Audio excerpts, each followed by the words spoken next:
हर हर महादेव। क्या आपने कभी ये सोचा कि आपका जन्म मकर राशि में ही क्यों हुआ है? तो आइए आज हम इसी विषय पर जानने और समझने का प्रयास करते हैं।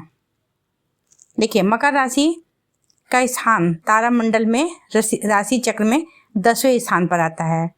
मकर राशि दक्षिण दिशा में वास करने वाली पृष्ठोदयी राशि मानी जाती है। मकर राशि की आकृति मृग के सिर जैसा मगरमच्छ के समान मानी गई है। यह राशि चर राशि संज्ञक और सौम्य प्रकृति की भूमि तत्व की राशि कही गई है। मकर राशि के स्वामी शनिदेव होते हैं और इस राशि का वर्ण मतलब रंग पीला सफेद युक्त होता है। मकर राशि का स्थान काल पुरुष के शरीर में दोनों घुटनों में कहा गया है। मकर राशि में उत्तराषाढ़ा नक्षत्र के 3 चरण, श्रवण नक्षत्र के 4 चरण और धनिष्ठा नक्षत्र के 2 चरण आते हैं। उत्तराषाढ़ा नक्षत्र का पहला चरण धनु राशि में स्थित होता है तथा इस नक्षत्र के शेष 3 चरण मकर राशि में स्थित होते हैं, जिसके चलते इस नक्षत्र पर धनु राशि के स्वामी ग्रह बृहस्पति तथा मकर राशि के स्वामी ग्रह शनि का भी प्रभाव पड़ता है। और इस तरह उत्तराषाढ़ा नक्षत्र में जन्मे जातकों पर सूर्य, शनि और गुरु का प्रभाव होता है। सूर्य का प्रभाव इसलिए होता है कि उत्तराषाढ़ा नक्षत्र के स्वामी सूर्य होते हैं। उत्तराषाढ़ा के जातक जन्म से ही बुद्धिमान, लोकप्रिय और बहुमुखी प्रतिभा के होते हैं। आमतौर पर जिस काम में भी अपना मन और आत्मा लगाते हैं उसमें ये उत्कृष्टता हासिल कर लेते हैं। दूसरों के अच्छे गुणों की प्रशंसा भी करते हैं। इसी कारण ये आसानी से अपने साथियों में प्रशंसा प्राप्त कर लेते हैं। ये ईश्वर से डरने वाले होते हैं, लेकिन अपने विचारों को अधिक प्रकट नहीं करते। मकर राशि में दूसरा नक्षत्र आता है श्रवण। श्रवण नक्षत्र के चारों चरण मकर राशि में स्थित होते हैं, जिसके कारण इस नक्षत्र पर मकर राशि और इस राशि के स्वामी ग्रह शनि का भी प्रभाव पड़ता है। इसके कारण जातक पर शनि और चंद्रमा का प्रभाव जीवन भर रहता है। श्रवण का अर्थ होता है सुनना और जो सुना गया हो। श्रवण नक्षत्र में जन्मे जातक बुद्धिमान होते हैं। ये अपनी बुद्धिमत्ता का प्रयोग करके जीवन में अनेक क्षेत्रों में सफलता अर्जित कर लेते हैं। श्रवण नक्षत्र में जन्म होने से जातक कृतज्ञ मतलब दूसरे का एहसान मानने वाला होता है, सुंदर, दाता, सर्वगुण संपन्न, लक्ष्मीमान, पंडित, धनवान, विख्यात होता है। श्रवण नक्षत्र में जन्मे जातक व्यवहार में कुशल होते हैं और इनके मित्र भी बहुत से होते हैं। वो बात अलग है कि इनको धोखा जो है समय समय पे मिलता रहता है। और मकर राशि में तीसरा नक्षत्र होता है धनिष्ठा नक्षत्र। इसके 2 चरण मकर राशि में आते हैं। मंगल इस नक्षत्र के स्वामी हैं, वही राशि स्वामी शनि है। मंगल का नक्षत्र होने से ऐसे जातक ऊर्जावान, तेजस्वी, पराक्रमी और परिश्रम के द्वारा ही सफलता पाने वाले होते हैं। धनिष्ठा का अर्थ होता है सबसे धनवान। यह नाम से ही धन और संपत्ति का प्रतीक है। तो देखा यह गया है कि इस नक्षत्र में जो जिसका जन्म होता है वो मेहनती होते हैं और अपने प्रयासों से आर्थिक सफलता भी प्राप्त कर लेते हैं। साथ ही इस में जन्मे लोग सिर्फ कमाने में ही आगे होते हैं, बल्कि धन की बचत करने में भी ये अव्वल होते हैं। ठीक है, अक्सर इस नक्षत्र में पैदा हुए लोग बेहद अमीर भी होते हैं और इसी कारण इसमें मंगल और शनि का प्रभाव इनके जीवन में रहता है। मकर राशि के लोग जिम्मेदारी, ईमानदारी और सत्यनिष्ठा को बहुत महत्व देते हैं। आलस्य, नियम भंग या धोखे के लिए उनके पास बहुत कम धैर्य होता है। मकर राशि के लोग को गुस्सा दिलाने वाली चीज़ें ये होती हैं कि ये कोई अपने कर्तव्य से भागे, अफवाहें फैलाना, दूसरों को बरगलाना, लगातार झूठ बोलना या आमतौर पर किसी बिना नैतिकता के व्यवहार करना। देखिए, मकर राशि वालों की स्मृति शक्ति बहुत मजबूत होती है। ठीक है, इनके विचारों में गहराई भी होती है। आर्थिक मामलों में मकर राशि के जातक अधिक सावधानी से काम लेते हैं, कमाते भी बहुत हैं और बचत भी करते हैं। सबसे खास बात मकर राशि वालों को ये होती है कि ये कई कार्यों को एक साथ करने में सक्षम होते हैं। एक समय ही कई कार्यों को कर लेते हैं। हालांकि इनके मन में संदेह की स्थिति तो बनी रहती है, लेकिन ये इनका नकारात्मक पक्ष है। फिर भी ये सर्वगुण संपन्न हो सकते हैं। मकर राशि वाले जातकों का पारिवारिक जीवन संघर्षमय रहता है, लेकिन ये अपने परिवार की सभी जिम्मेदारियों को बखूबी निभाते हैं और अपने परिवार की देखभाल अच्छे से करते हैं। मकर राशि वाले लोग किसी बंधन में नहीं बंधना चाहते हैं, लेकिन जब किसी के वो होते हैं तो उनके प्रति जीवन भर समर्पित रहते हैं। ये अपने परिवार की देखभाल भी बहुत अच्छे से करते हैं, उनके प्रति भी ये पूरी ईमानदारी से समर्पित होते हैं। मकर राशि वालों की याददाश्त गजब की होती है। यदि कोई कार्य इनको दे दिया जाए तो उसे पूरी ईमानदारी और लगन से करते हैं। देखिए, वो लोग भाग्यशाली होते हैं जो लोग मकर राशि वालों को अपने यहाँ काम पे रखते हैं, नौकरी पे रखते हैं, क्योंकि मकर राशि वाले बहुत ईमानदारी और जिम्मेदारी से, बहुत लगन से कार्य करते हैं। जब तक कार्य पूरा ना हो जाए वो चैन से नहीं बैठते हैं। शनिदेव की राशि है तो ये लोग न्यायप्रिय तो होंगे ही, मैनेजमेंट का गुण इनके खून में जन्म से ही शामिल होता है। मकर राशि वाले लोग अद्भुत शक्तियों के मालिक होते हैं। देखिए, मकर राशि वालों को अपने जीवन में धोखा बहुत मिलता है, यहाँ तक कि उन्हें अपनों से भी धोखा मिलता है। मकर राशि वाले लोग बहुत आत्मविश्वासी होते हैं, बहुत हिम्मती होते हैं, सहनशीलता में तो बेजोड़ होते हैं। कितना भी दुख आए पर जल्दी विचलित नहीं होते हैं, घबराते नहीं हैं। ये लोग लोभी और लालची नहीं होते हैं। वैसे तो इनका स्वभाव शांत होता है, पर समय पड़ने पर ये किसी की भी बोलती बंद कर सकते हैं। इनके में निर्णय लेने की क्षमता गजब की होती है। अपने मेहनत के दम पर ही, धीरे धीरे ही सही, पर अपना एक अच्छा मुकाम हासिल कर लेते हैं। मकर राशि वालों भाग्य पे भरोसा नहीं करते हैं, भाग्य से ज़्यादा ये अपने कर्म पर भरोसा करते हैं, क्योंकि ये मकर राशि कर्म फल प्रदाता शनिदेव की साधारण राशि है, जिसे शनिदेव की कोई विशेष कृपा प्राप्त नहीं होती है जैसे कुंभ राशि वालों को प्राप्त होती है, बल्कि ये लोग खुद से ही अपने भाग्य का निर्णय करते हैं और भाग्य का निर्माण करते हैं। ये अपने भाग्य के विधाता होते हैं, बल्कि ये लोग बहुत महत्वाकांक्षी और समझदार होते हैं। देखिए, आप देखे होंगे कि जिस बच्चे के माँ बाप नहीं होते या माँ बाप रहते हुए भी जिस बच्चे का पालन पोषण अच्छे से नहीं करते, तो आप देखे होंगे कि वो बच्चा खुद से ही अपना ख्याल रखने लगता है। वो बाहर के लोगों से उपेक्षित होकर, ठोकर खा खा कर समय से पहले ही समझदार हो जाता है। उन्हें दुनियादारी भी बहुत जल्दी समझ आ जाती है। वैसे ही होते हैं मकर राशि वाले। इनके राशिपति शनि की कोई कृपा इन्हें प्राप्त नहीं होती। खुद इनके राशिपति जो शनि देव हैं, इस लग्न या केंद्र में किसी विभाव में मकर राशि में हो तो यहाँ पंच महापुरुष योग का निर्माण होता है। तो लेकिन क्या होता है, शनिदेव कोई भी कार्य वक्त पर होने नहीं देते हैं। किसी भी कार्य में देर नहीं बल्कि अंधेर कर देते हैं शनिदेव, इनके जो राशिपति हैं। अगर लग्न में मकर राशि के शनिदेव मकर राशि वालों को वैसा ही प्रभाव फल देते हैं, जैसे मान लीजिए कि कोई मर रहा हो प्यास से, पानी के लिए तड़प रहा हो, और मान लीजिए कि प्यास से वो बेहाल हो, तो ऐसे में कहीं से पानी की 2-4 बूंदे उसे यदि मिल जाए तो क्या होगा, न जी पाएगा न मर पाएगा। बस इतना ही ध्यान रखते हैं शनिदेव मकर राशि वालों पर, इतना ही कृपा करते हैं। जबकि शनि की दूसरी राशि ये कुंभ राशि है, उसमें शनि देव जी अपना विशेष कृपा रखते हैं।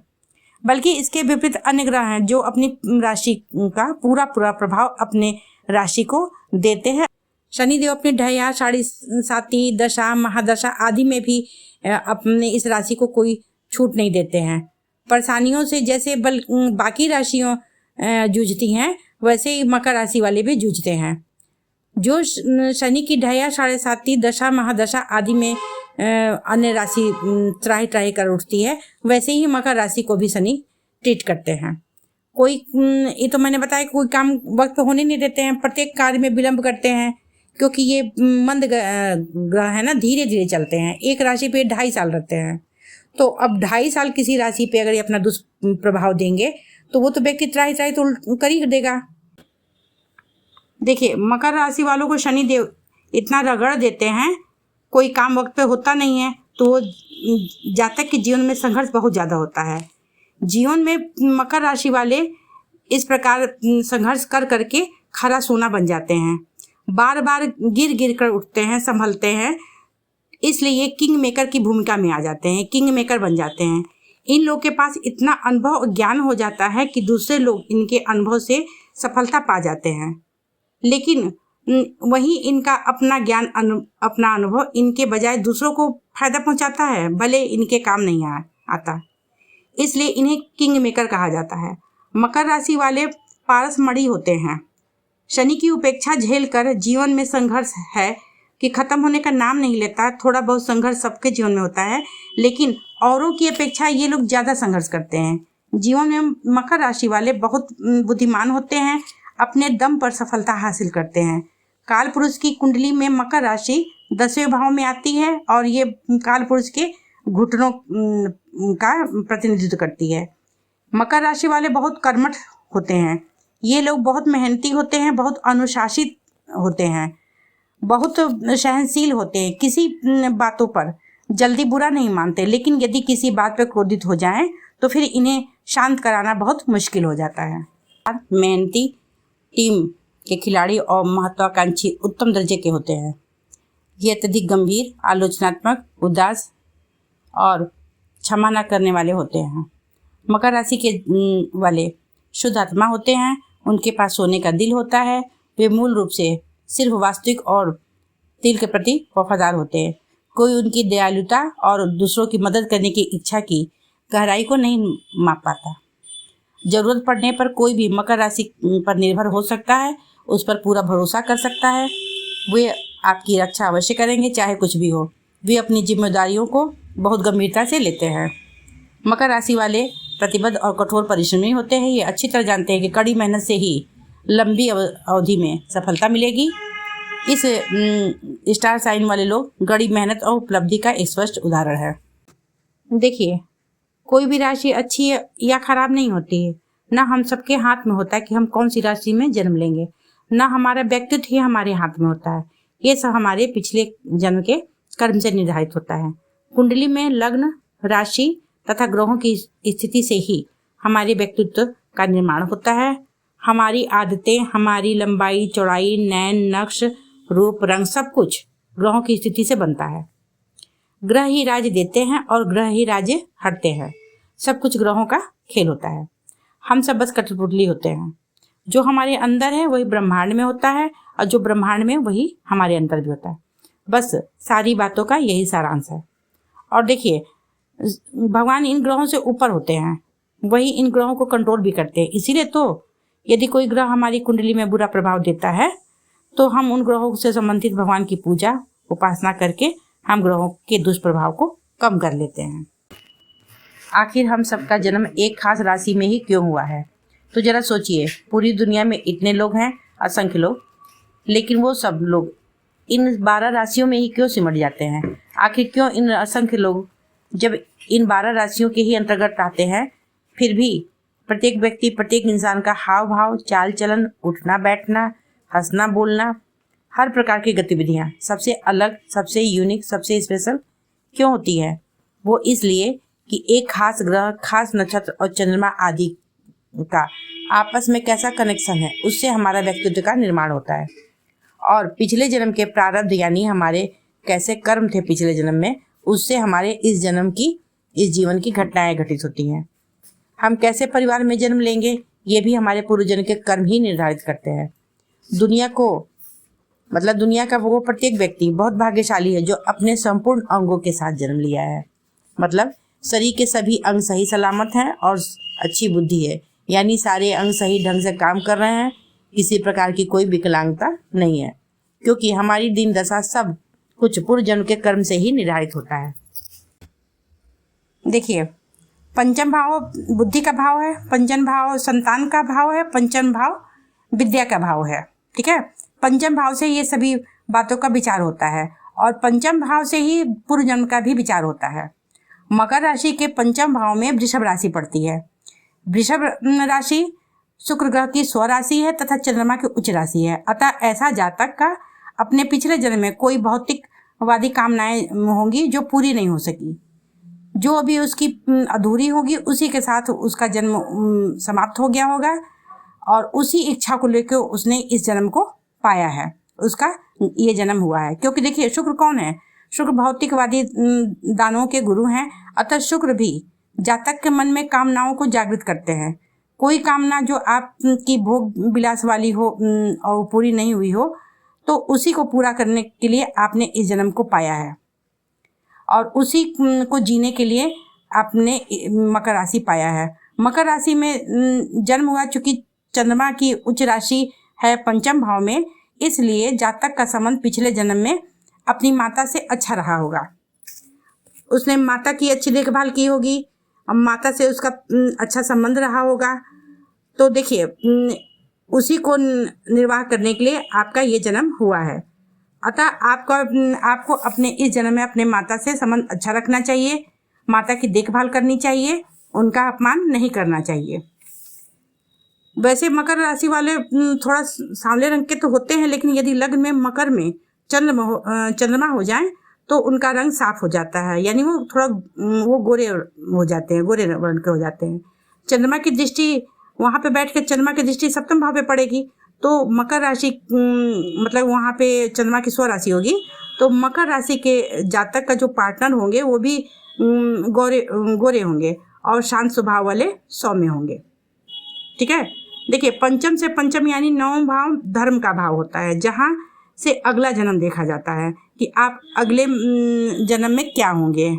ठीक है, तो वहाँ बुध की उच्च राशि कन्या राशि है, तो जातक बहुत बुद्धिमान होगा, जन्मजात शार्प माइंड होगा। नवम भाव के ठीक सामने पराक्रम भाव होता है, जहाँ गुरु की राशि मीन होगी। ऐसे में जातक संघर्ष करके भाग्य का साथ पाने वाला होता है, अपने बलबूते पर कर्म से अपने भाग्य का निर्माण करता है। क्योंकि भाग्य भाव में बुध की उच्च राशि है ना। धन भाव में शनि की मूल त्रिकोण प्रिय राशि कुंभ राशि होती है, तो जातक के पास अच्छी धन संपदा जरूर होती है। शनिदेव मकर के होकर केंद्र में बैठ जाए तो ये पंच महापुरुष राजयोग, सबसे बड़ा राजयोग है, शस्त्र का निर्माण होता है। तो ऐसे में व्यक्ति तो बहुत खुश हो जाएगा कि अरे पंच महापुरुष योग बन रहा है, लेकिन इसका उस व्यक्ति पर क्या प्रभाव पड़ेगा, क्या मिलेगा उसको? देखिए हर काम में अड़ंगा लगेगा, कोई काम मतलब कि समय से नहीं होगा, सब काम में देर नहीं अंधेर हो जाएगा। जबकि शनिदेव की स्वयं की राशि है, फिर भी जातक के जीवन में बहुत संघर्ष हो जाता है। शनिदेव न जीने देते हैं न मरने देते हैं, बल्कि वहीं मंगल ग्रह मकर में उच्च के होते हैं। यदि मंगल ग्रह जो ग्रहों में सेनापति हैं मकर के होकर केंद्र में हो, तो रोचक नामक पंच महापुरुष योग का निर्माण होता है। तो इसका प्रभाव बहुत ही श्रेष्ठ होता है। यदि मंगल किसी भी प्रकार से पीड़ित न हो तो, जबकि मंगल देव और शनि में दोनों लोग आपस में परम शत्रु हैं, इन दोनों में घोर शत्रुता होती है। और ऐसे में यदि मकर में शनि भी हो तो और मंगल भी हो, तो यह युद्ध की स्थिति उत्पन्न हो जाती है, वर्चस्व की लड़ाई हो जाती है। तो ऐसे में क्या होगा? शनिदेव कोई कार्य वक्त पर होने नहीं देंगे, और मंगल देव जो है धैर्यहीन ग्रह हैं, तब मंगल चाहेंगे कि सभी कार्य जल्दी से जल्दी हो जाए। तब जो ग्रह बली होगा ऐसे में उस ग्रह के हिसाब से जीवन में कार्य होगा और उस हिसाब से प्रभाव प्राप्त होगा। यदि दोनों ग्रह एक बराबर बली हो तो यह विस्फोटक स्थिति हो जाती है और दोनों ग्रहों में खींचातानी रहेगी। देखिए मुझे लगता है कि मैंने सारी बातें क्लियर कर दी हैं, सारी बातें समझा दी है। यदि कुछ समझ में ना आए तो कमेंट करके पूछ सकते हैं। जी धन्यवाद।